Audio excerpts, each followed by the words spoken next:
Meus caros, estamos iniciando a nossa aula de hoje, a aula inaugural, né, o primeiro encontro da disciplina de ADS, na Análise e Desenvolvimento de Sistemas. Nesse primeiro momento, nós vamos fazer uma breve introdução do que vamos ver na disciplina, né, e das formas de avaliação, além de alguns comentários a respeito do desenvolvimento da disciplina.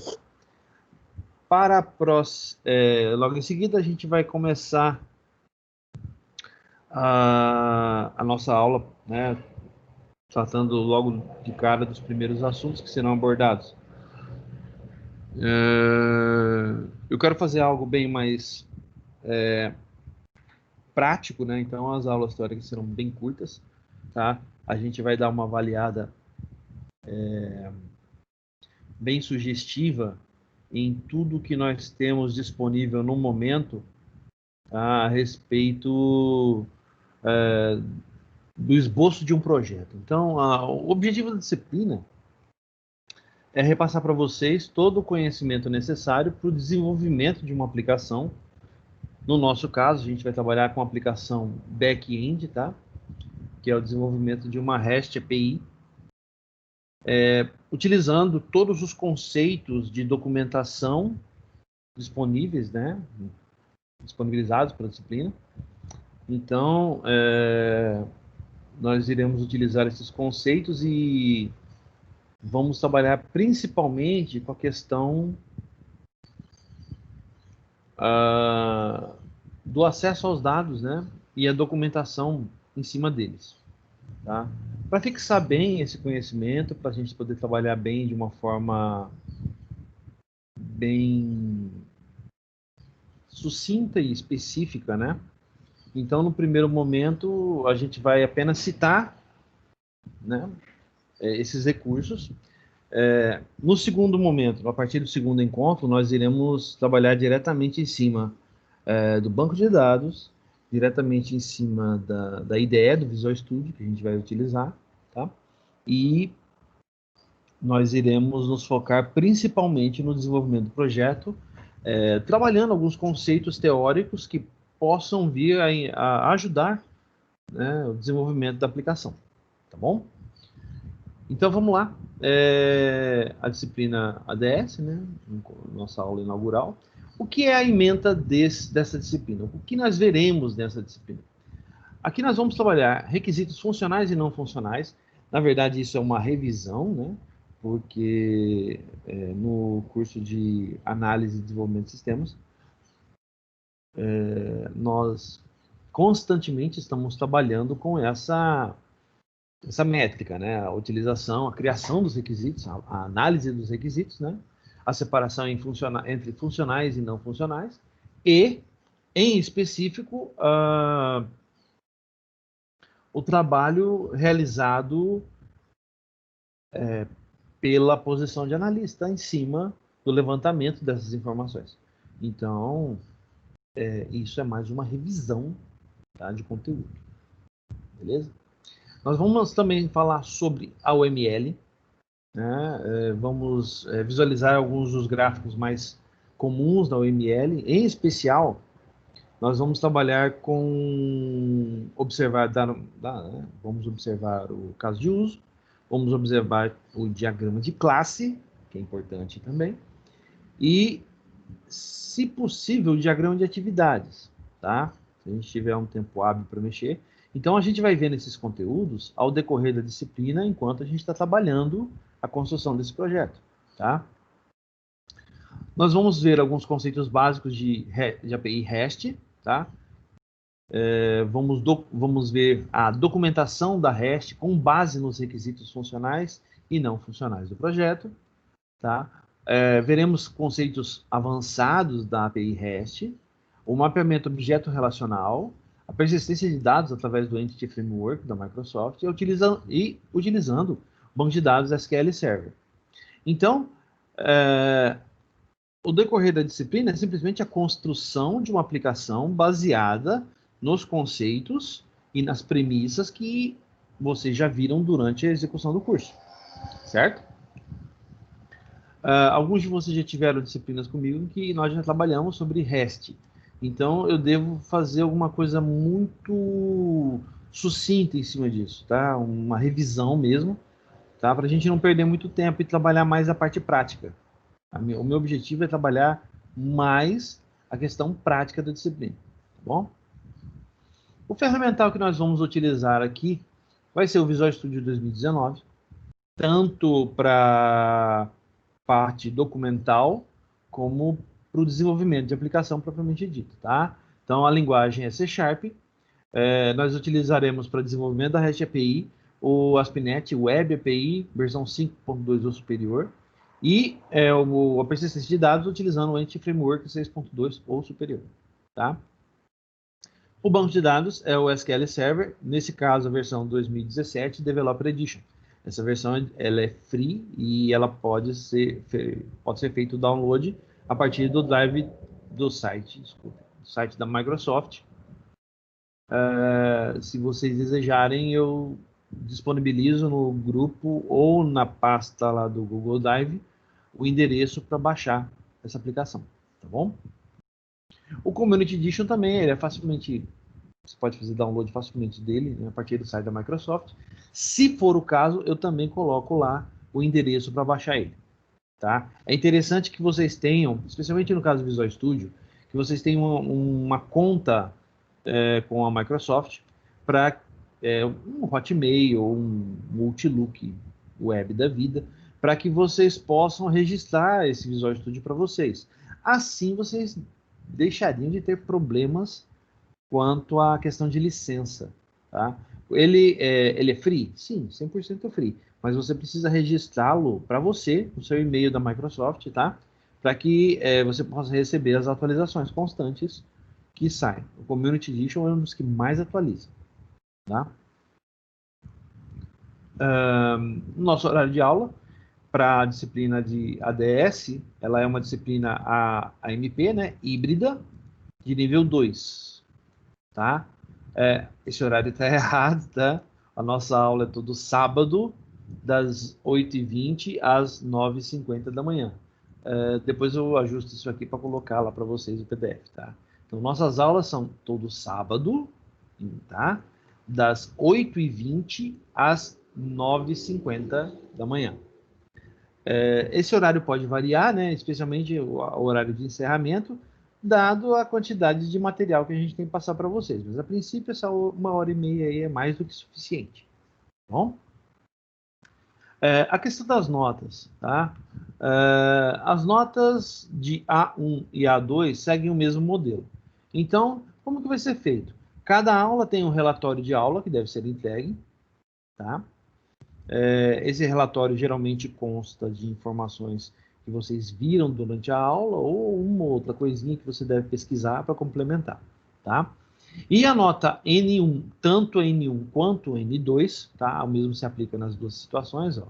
Pode ver aqui, tá? Ambas as situações funcionam da seguinte forma. Você tem um trabalho que vale 50% da nota, que no nosso caso aqui é o desenvolvimento da nossa API, tá? Então, na N1, você entrega o seu trabalho e você faz a prova. E a prova, ela é composta de questões teóricas e questões práticas retiradas das aulas e do desenvolvimento do trabalho, tá?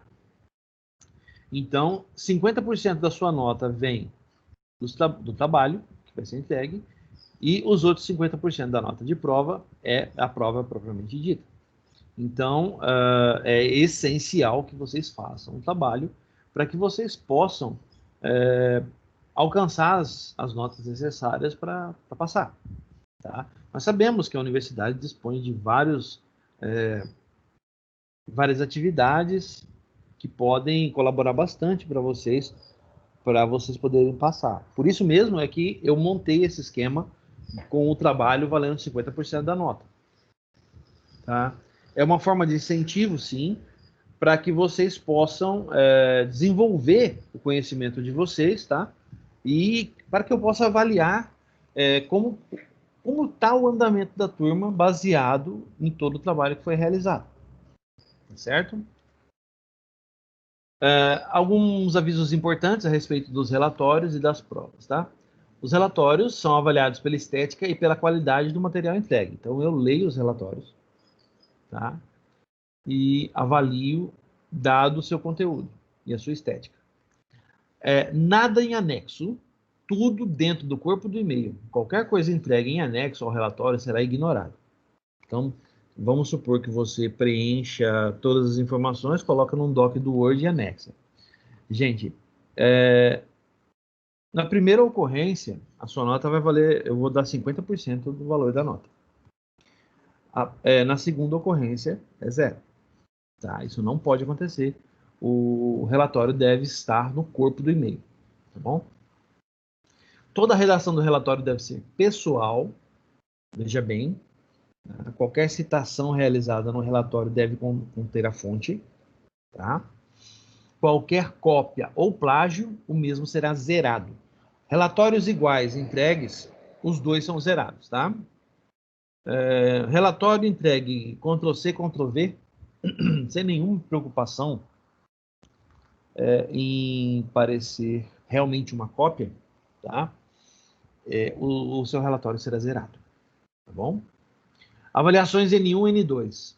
São 20 questões, divididas entre teóricas e práticas. Como eu falei para vocês, vai ser cobrado material de teoria e a prática realizada no trabalho e nas aulas. Todas as questões são baseadas em afirmações verdadeiras ou falsas, VOF. Cada questão da prova tem somente uma opção verdadeira. Então, são 5 opções, uma verdadeira, as outras são falsas, e devem ser marcadas no gabarito. Como todos já têm conhecimento, questões rasuradas ou marcadas com X no cartão de resposta serão zeradas. A prova ela é inteira V ou F, sendo uma opção verdadeira e outras 4 opções falsas. É questão cheia, você deve acertar a sequência para que a questão esteja correta. Certo? Qualquer dúvida, podem me contactar pelo WhatsApp para que a gente possa conversar. Tudo bem? E aqui eu encerro a apresentação da disciplina, né? Qualquer dúvida, como eu falei, vocês podem entrar em contato comigo pelo e-mail luis.a.rodrigues@educadores.net.br ou me contactar pelo WhatsApp, que a turma deve ter um WhatsApp da disciplina, tá? Eu já organizei. Entre em contato comigo para poder adicionar vocês lá. E qualquer dúvida, crítica ou sugestão, vocês podem mandar para lá. Tá bom? Muito bem. Agora eu vou pedir para vocês aguardarem um instantinho enquanto eu passo para o outro material.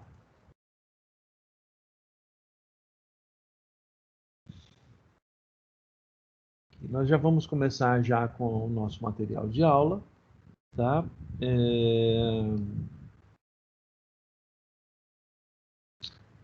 Depois eu publico para vocês todo esse material lá no Google Drive da turma, tá bom? Devo colocar também o endereço do Google Drive lá no AVA. Caso alguém tenha alguma dúvida, tem o endereço lá também. Tá? Bom, vamos lá? Muito bem. Material aqui disponível. Vamos lá, então.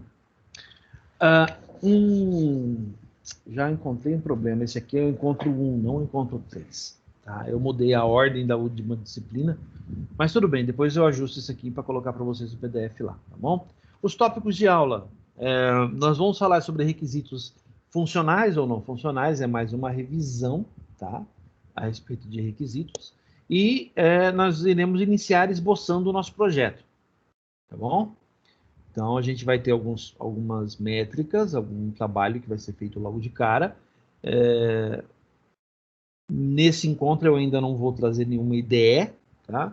Mas a partir do próximo encontro, a gente já começa a trabalhar com a IDE do SQL Server, para dar uma olhada nas tabelas, tá? Para poder fazer um levantamento, verificar os requisitos, tá? Para preparar a documentação que vai constar da API. Beleza? Então, vamos em frente. Vamos fazer uma breve revisão sobre requisitos, tá? O que são requisitos de software, tá? Eles são divididos em 3 categorias, tá? Requisito funcional, requisito não funcional e regra de negócio. Muito bem. O nosso foco inicial e talvez o principal foco da revisão são os requisitos funcionais e não funcionais. A regra de negócio, ela varia de acordo com o tipo de projeto que você está colocando. Geralmente, ela é especificada pelo analista baseado na experiência do usuário. Tá? Mas o levantamento de requisitos funcionais e não funcionais, ele depende exclusivamente da percepção do analista, dadas as informações fornecidas pelo usuário. Então, vamos nos focar aqui nesses dois, nesse primeiro momento, tá bom? Então, vamos lá. Requisitos funcionais, o que são e para que servem? Vamos analisar isso aqui.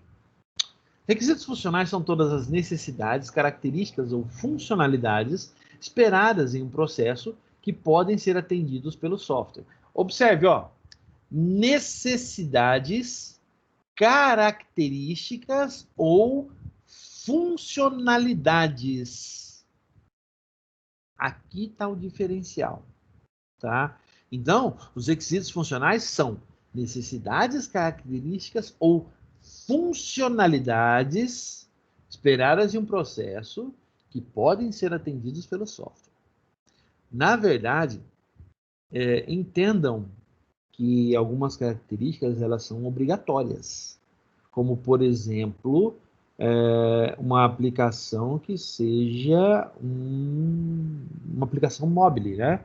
Multitarefa ou multidisciplinar, né? Vamos entender assim, uma aplicação multidisciplinar que roda não no contexto exclusivo do mobile, mas que roda no contexto de aplicação móvel.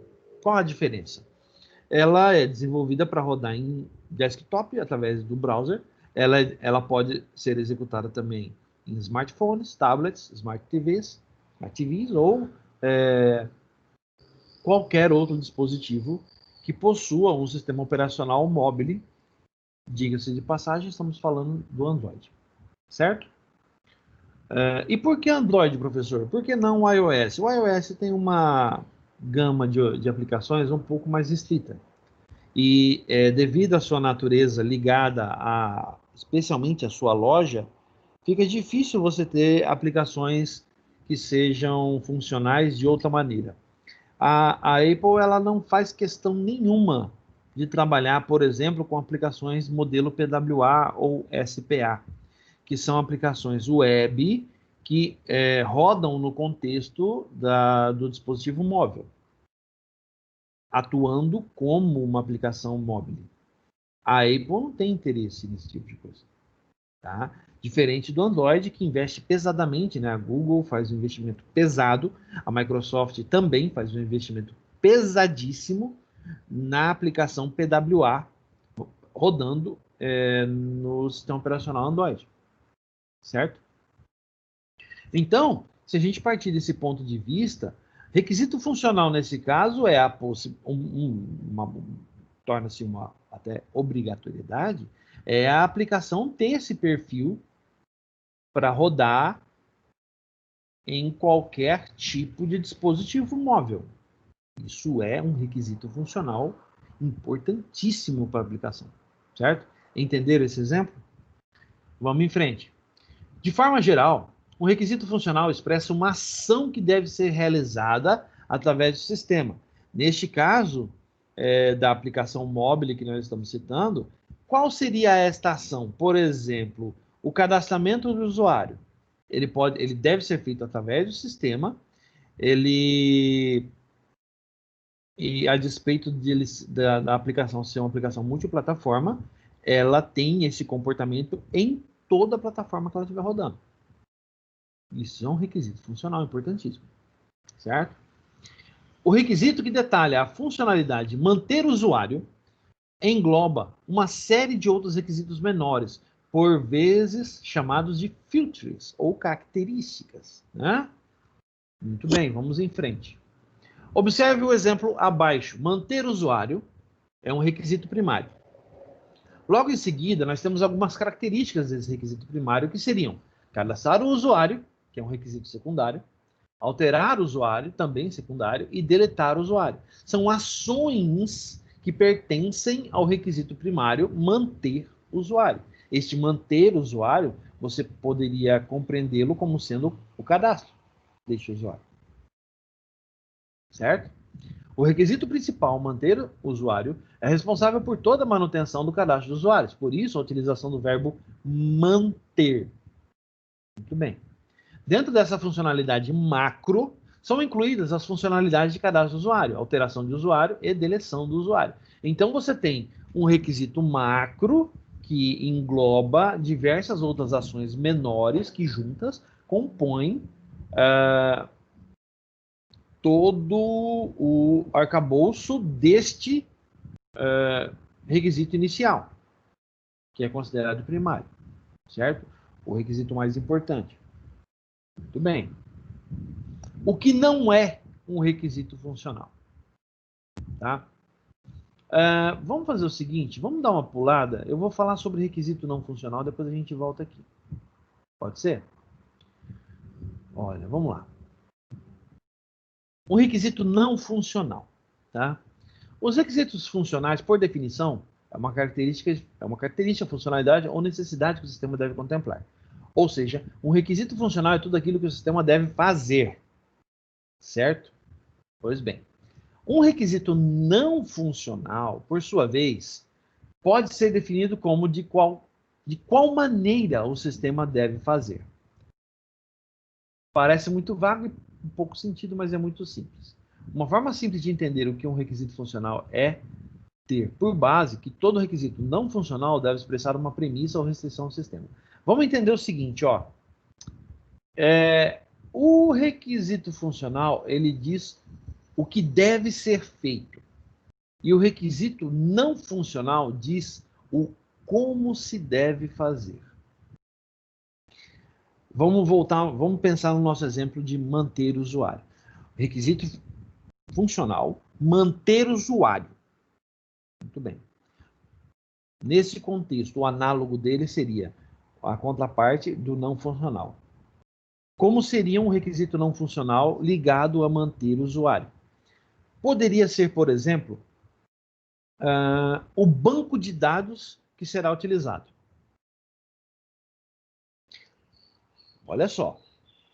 O requisito funcional, ele diz que deve se manter o usuário. Né? O cadastro do usuário deve funcionar perfeitamente bem. O requisito funcional, ele fala sobre o banco de dados que será utilizado. Certo? E por que isso? Meus caros, o cadastro de usuário pode ser armazenado, a princípio, vamos dizer assim, em qualquer banco de dados. No nosso caso, nós estamos usando o SQL Server. Mas obrigatoriamente deveríamos utilizar SQL Server? Não. Nós poderíamos utilizar outros bancos de dados, como MySQL, Postgre, Oracle. Então, entendam o requisito funcional que trabalha o como fazer. O que deve ser feito é o funcional. O como vamos fazer isso é o não funcional. Entenderam? Porque o não funcional pode variar? Pode variar. Pode haver uma variação entre aquilo que deve ser feito, né? No caso, manter o usuário, e o como pode ser feito. Seria a seleção ou escolha do banco. E nós poderíamos até mesmo trabalhar com mais de um banco. Teríamos, por exemplo, uma situação em que nós temos um banco de dados que faz a inclusão do usuário e a alteração do usuário. E nós temos um banco de dados secundário, onde é realizada a ação de seleção dessas informações. Então, nós chamamos isso de modelo CQRS, ou vulgarmente conhecido como banco quente, banco frio. O banco quente, responsável pela inserção e pela alteração dos dados do usuário. O banco frio, responsável pela seleção destes dados. O select das tabelas é executado em um banco secundário. E por que isso? Para tornar alta disponibilidade o banco responsável pela inclusão e alteração do usuário, que são tarefas que demandam, né, algum processamento. O select também demanda, então, mas não de maneira tão contundente. Claro, nós não estamos falando de select asterístico, tá? Ou selecionar todos os registros do banco. Isso, até certo ponto, é até um erro grotesco e pode causar muitos problemas para vocês, tá? Estamos falando, por exemplo, de preenchimento de combo box com alguma informação. Como, por exemplo, eu quero todos os estados do Brasil que começam com a letra R. São poucos, né? Não. Então, vamos aumentar então um grupo, né? Se vocês acham que esse exemplo é um pouco curto. Eu quero todos os estados do país. Todos eles. O seu nome é a sua sigla. Muito bem. São 27 ao todo. Perfeito. É um select curtinho. Muito bem. Mas entendam que, dadas as devidas proporções de uma aplicação web, como será a nossa aplicação REST API, este uso, ele é, a princípio, ele é feito para cada instância da aplicação que estiver rodando.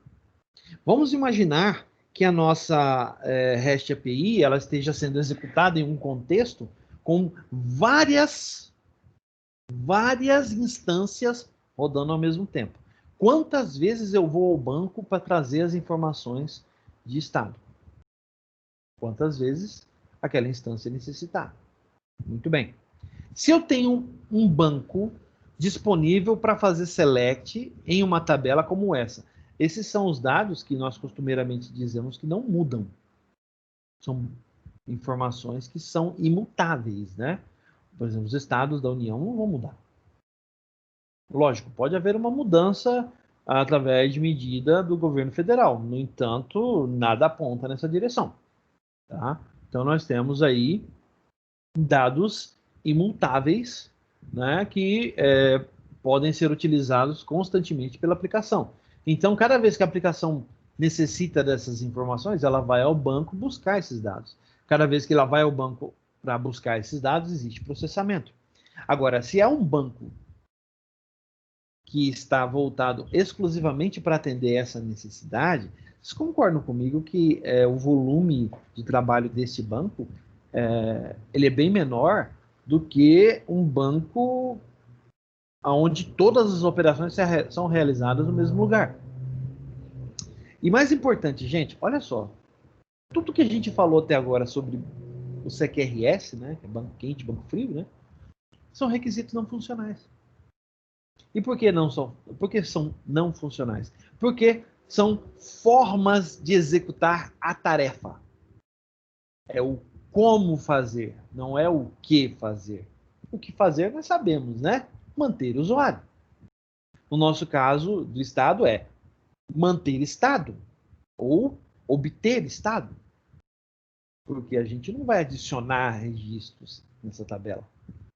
Entenderam onde eu quero chegar? Então é o como fazer. E isso se aplica para toda e qualquer situação. Vamos ver outra colocação, por exemplo, a aplicação web, ela deve ser multiplataforma. Esse é um requisito funcional. Muito bem. Como ela estará disponível para as plataformas é um requisito não funcional. O importante é que ela seja multiplataforma. Agora, como ela vai operar nestas várias plataformas são requisitos não funcionais. Certo? Muito bem, vamos em frente. Ó. Vamos dar alguns clássicos e básicos exemplos de requisitos não funcionais de software, que são comuns durante o levantamento de requisitos de projeto de desenvolvimento. O sistema deve ser multiplataforma, Windows, Linux e macOS. Acabamos de dar um exemplo bem parecido, né? Falando sobre isso. Multiplataforma, muito bem.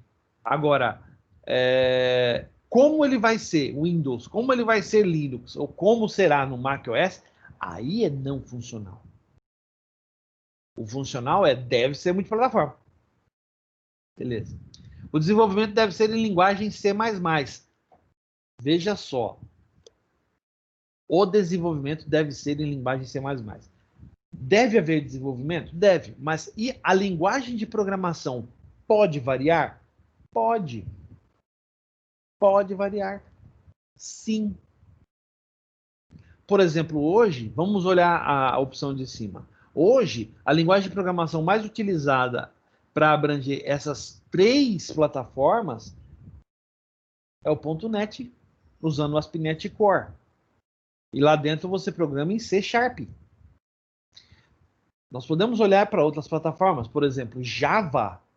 Você programa em Java nas 3 plataformas. C++, você pode programar em C++ para as 3 plataformas. Então veja que a linguagem em si, ela é um requisito não funcional. É importante para o projeto saber qual a linguagem de programação vai ser utilizada? Não. Mas sim que será desenvolvido. Agora, qual linguagem vai ser? Não. Isso não é um requisito funcional. Ele é não funcional. Certo? Olha só. O programa deve funcionar offline. É um requisito não funcional. Como ele vai operar offline? Ele vai armazenar dados em tabelas temporárias para quando ficar online ele vai fazer sincronização. Beleza. Isso é requisito não funcional. Por quê? Como armazenar informações offline? Existem várias formas de fazer isso. Cada forma, se for sugerida e apresentada no projeto, deve ser documentada como um requisito não funcional. Por quê? O que é o funcional? Ele deve funcionar offline. Agora, o como? E o sistema deve respeitar o tempo máximo de 160 segundos durante processamentos. Olha só. O sistema deve respeitar o tempo máximo de 160 segundos durante processamentos.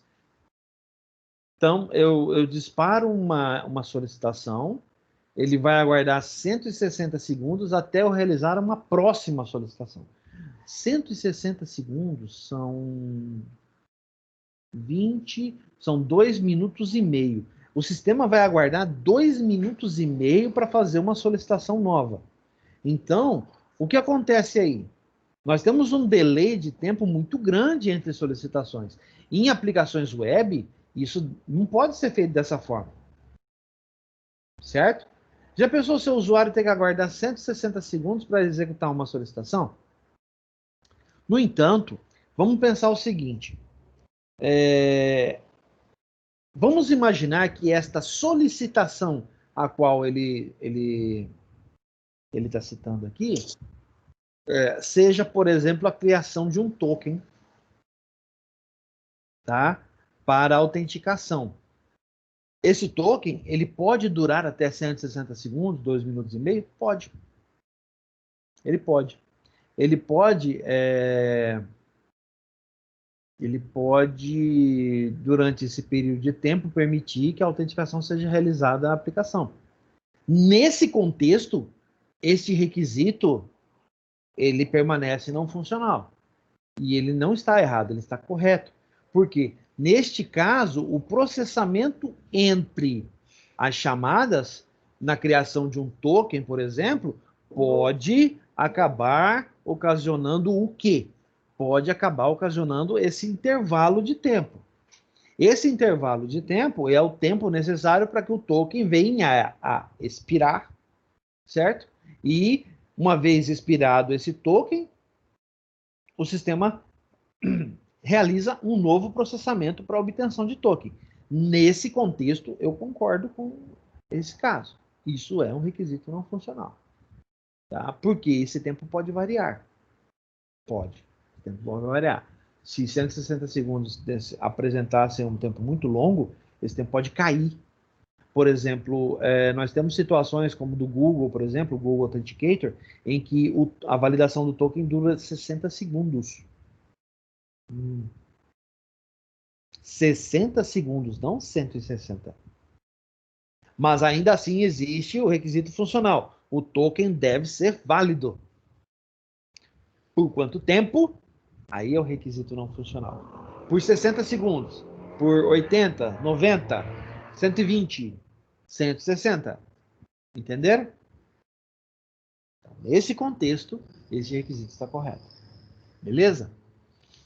Os 4 requisitos citados acima são requisitos não funcionais, pois eles indicam características de como ele irá executar determinadas ações. Nós vimos isso. De uma forma simples, um requisito funcional é o que o sistema deve fazer. Um requisito não funcional é como o sistema deve fazer. Muito bem. Beleza. Agora vamos voltar lá em cima para discutir isso aqui, ó. O que não é um requisito não funcional. Vamos lá. Pelo fato da distinção entre requisitos funcionais e não funcionais parecer subjetiva, e nós já percebemos que existe muita interpretação aí, tá? É comum encontrar documentos de levantamento de requisitos de software onde o analista indicou como requisito não funcional uma condição não mensurável ou não verificável. Deve tomar muito cuidado ao descrever requisitos não funcionais.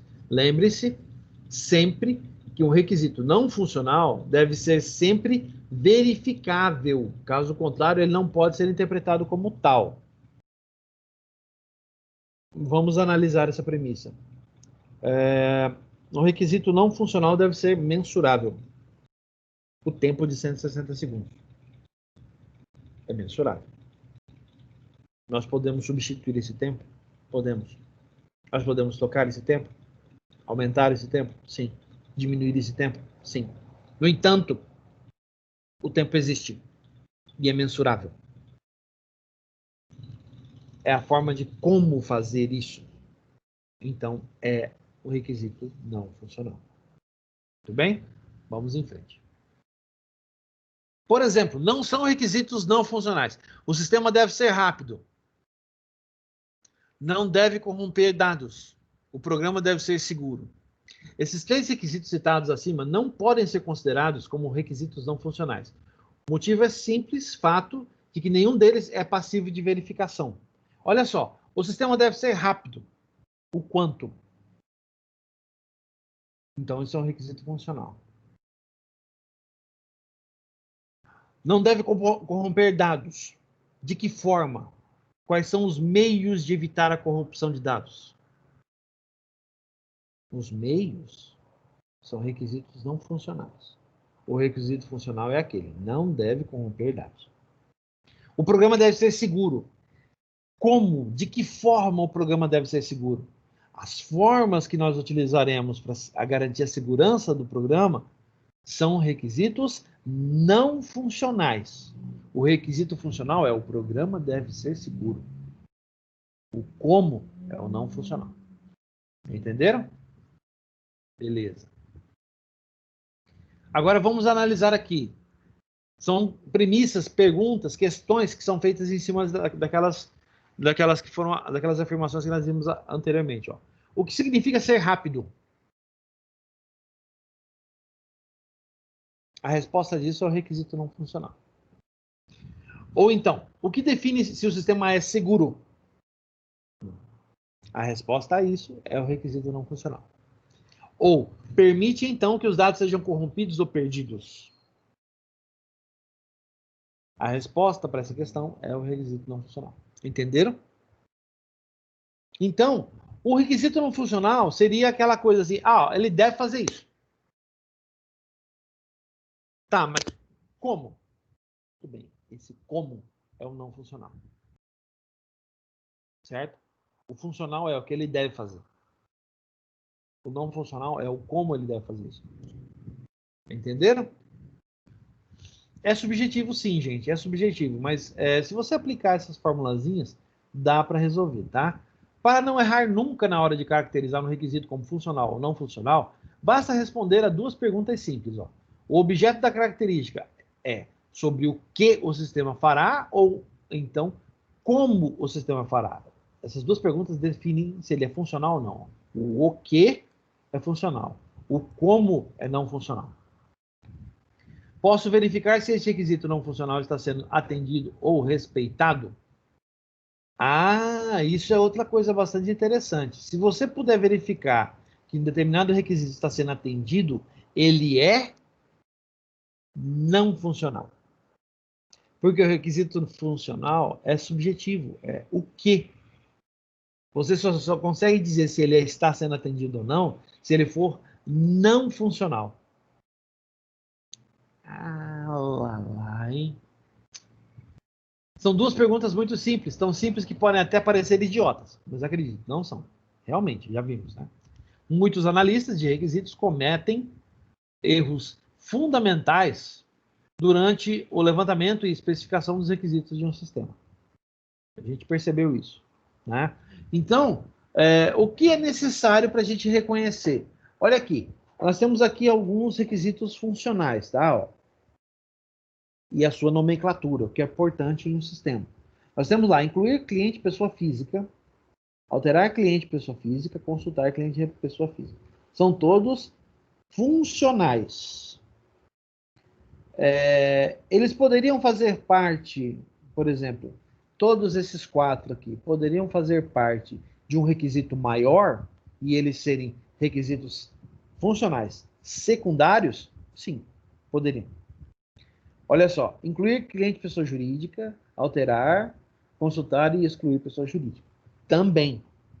Poderia haver aqui, ó, um requisito inicial, né, um RF aqui, manter cliente pessoa física. E aí você teria incluir, alterar, consultar e excluir, como requisitos funcionais secundários. Entenderam? Essa forma está correta? Sim. Ela pode ser melhorada? Pode.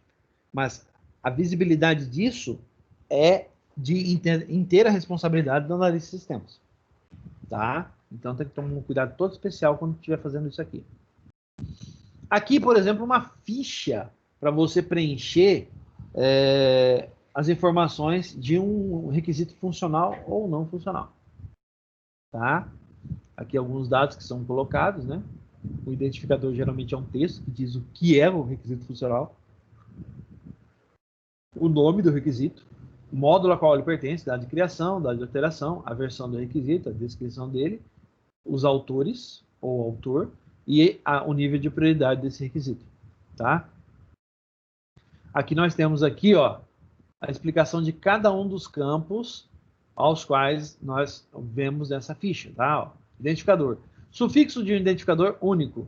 O sufixo geralmente é utilizado RF, requisito funcional, e o identificador único geralmente é composto por 4 dígitos. Podem haver mais? Podem. Tá? Nome. Nome curto do RF, mas que possibilite entender bem o que o RF faz apenas pelo nome. Módulo. Módulo ao qual pertence esse RF, o sistema, né? A parte do sistema ao qual ele pertence. Dado de criação. Dado de criação do RF ou data em que ele foi especificado. O autor, o profissional que fez isso. Data da última alteração. O autor da última alteração, né? Pela última vez. Versão. Número da versão desse RF, geralmente utiliza algo simples, como 1 ou 2. Versão inicial sempre é 1. Cada alteração incrementa essa versão. Na criação, versão 1. Na primeira alteração, versão 2. E aí vai. Prioridade, se o RF é essencial, importante ou desejável. Essas 3 aqui podem ter variações dadas às empresas que as utilizam, tá? E a descrição é uma descrição detalhada, e essa aqui é quase uma redação, a mais detalhada possível, do que é um requisito funcional. Beleza? Olha só, esse é um exemplo de um pronto, tá? Emitir carta de cobrança de clientes e inadimplentes conforme critérios pré-estabelecidos. Isso é um requisito pré-funcional. Desculpe, é um requisito funcional. Muito bem. Aqui você tem todas as informações a respeito dele, tá? Em especial a descrição aqui, ó, que é muito importante, que é uma redação que conta o que esse cara faz, tá? Beleza? Gente, se tiver alguma dúvida a esse respeito, por favor, entre em contato comigo lá no WhatsApp, tá bom? Pode ver também que é bem simples, né? Se você tiver um modelo inicial e souber aplicar as perguntas, você consegue facilmente fazer isso aqui sem muitos problemas, tá bom? Aqui, a mais, talvez a mais célebre das imagens, né, de requisitos, né? O que o cliente, ó, como o cliente explicou, tá? Um balanço com 3 níveis. Como o líder do projeto entendeu. Como um analista do projeto entendeu. Como um programador construiu.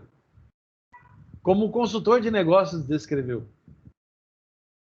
Como o projeto foi documentado. Isso aqui é bem verdade, tá? Quase não existe. Que funcionalidades foram instaladas? Nenhuma. Na verdade, removeu-se algumas coisas. Como o cliente foi cobrado? Como se fosse um parque de diversões. Como foi mantido? Não foi mantido. Foi destruído. E o que o cliente realmente queria era uma cordinha, um pneu amarrado, um balanço de pneu. Certo? Geralmente, esse é o entendimento que muitas equipes têm em cima dos requisitos que são apresentados em cada projeto que nós temos.